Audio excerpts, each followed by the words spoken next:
दीनता भाव चैनल में आप सभी प्रेमी सज्जनों को स्वागत है। यह कबीर साहब के बीजक का शब्द है जो कि इस प्रकार से देखहु लोगो हर के सगाई माया धरी पुता धियहु संग जाई। कबीर साहब जी हम सभी जीवों को ये समझाना चाहते हैं, उस परमात्मा से परिचय कराना चाहते हैं, जो किस प्रकार से समझाते हैं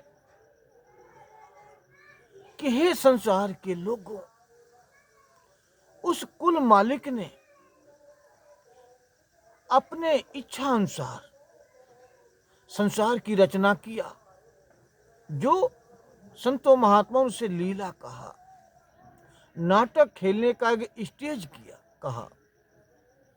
जैसा कि संसार में जल थल अग्नि पवन आकाश सूरज चांद सितारे पेड़ पौधे झाड़ पहाड़ नदी नार 84 लाख योनियां सब कुछ बनाया, और सब कुछ बना करके वह निराकार परमात्मा जो अजन्मा है, वो अपना नूर संसार के हर जीव के अंदर अपना अपना नूर उन्होंने बसा दिया है, और वो खुद परमात्मा सारे संसार में विराजमान है। और हर जीव के अंदर, मानव जीव के अंदर वो परमात्मा सदा विराजमान है। इस शरीर के अंदर भी जितनी सृष्टि जो बाहर दिखाई दे रही है, उतनी सृष्टि हमारे शरीर के अंदर भी है। इसीलिए संतों ने इस शरीर को नर नारायणी देह कह करके पुकारा, क्योंकि जितने भी संत महात्मा ऋषि मुनि गुरु सतगुरु परमात्मा अवतार देवी देवता जितने भी आए, इसी शरीर को धारण किया। इसलिए 84 लाख उत्तम में से उत्तम सुत्तम अगर कोई योनि है तो मानव जीवन है। इसलिए साहब हमें समझाते हैं कि देखो, उस परमात्मा ने सारे सृष्टि की रचना की, और रचना करके वो परमात्मा अपना संबंध इस संसार में किस तरह से बनाता है। वो तो परमात्मा हर जगह है, उसके बगैर कोई कहीं खाली जगह नहीं है। मगर मिलता कहाँ है? जिस किसी भी संतों महात्माओं को अगर मिले परमात्मा, तो इंसानी जामा के शरीर में ही मिले, घट के अंदर ही मिले, बाहर किसी को नहीं मिले। इसलिए अपना संबंध बताते हैं साहब कि देखिए उस परमात्मा का इस संसार के मानव शरीर से कैसे संबंध जोड़ा उन्होंने, कि देखा हो लोगों हर केर सगाई। यानी उसका संबंध देखिए कि किस तरह से अपना रिश्ता और नाता जोड़ता है।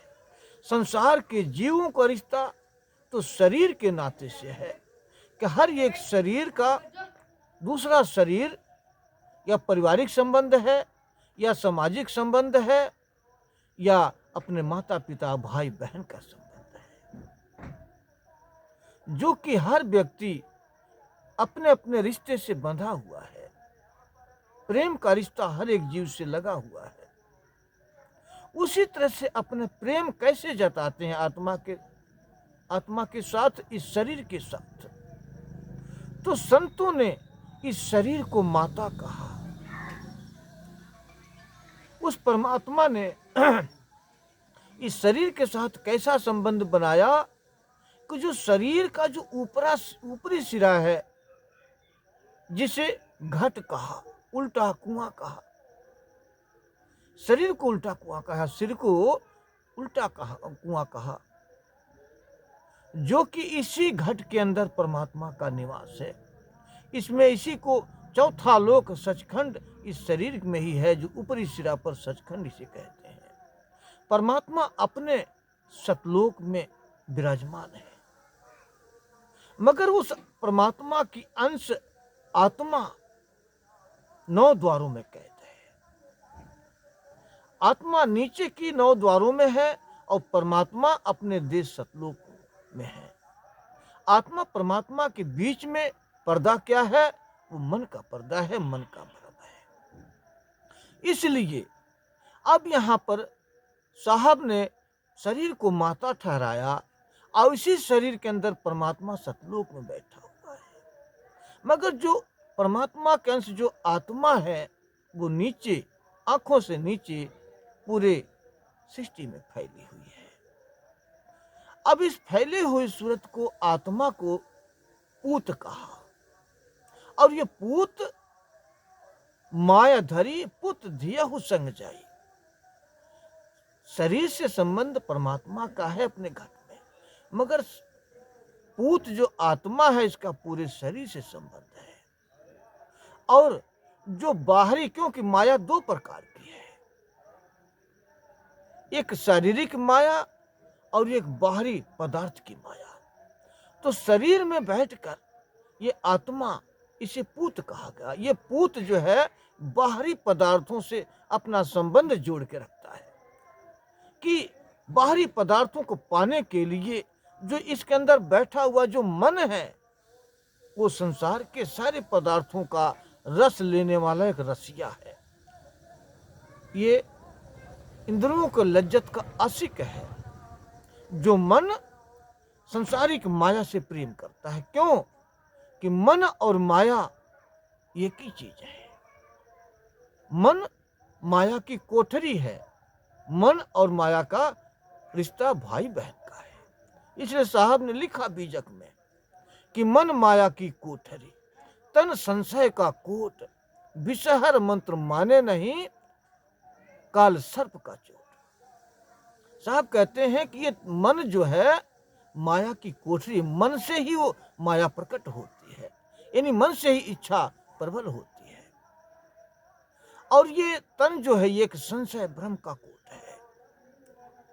इसे अनेकों प्रकार से भ्रम का शिकार मन हमें बना करके रखता है। जो कि मन वो विषहर है, विषों का मता हुआ है। जैसे सर्प विष उसका हथियार है, जिसको डंक मार दे वो मौत के घाट उतर जाता है। उसी तरह से मन हमारे अंदर आत्मा परमात्मा के बीच में एक दीवार बन के खड़ा हुआ है। मगर रिश्ता, ये आत्मा जो है बाहरी माया के पीछे दौड़ती हुई, मन के तरंगों में फंसी हुई, इसी में लिप्त हो रहा है। सारे पदार्थों को चाहता है, संसार को अपना बनाना चाहता है। इसलिए ये आत्मा संसार में फंसी हुई है, संसार के पदार्थों के चलते, मन के चलते। अब और भी ये मन किस तरह का आत्मा को संसार से बांध कर रखने में सफलता पा रहा है, जो कि इस शब्द का जो अगली कड़ी है उसमें इसका हम खुलासा करेंगे। जब तक के लिए मुझे आप इजाजत दीजिए। धन्यवाद, नमस्कार।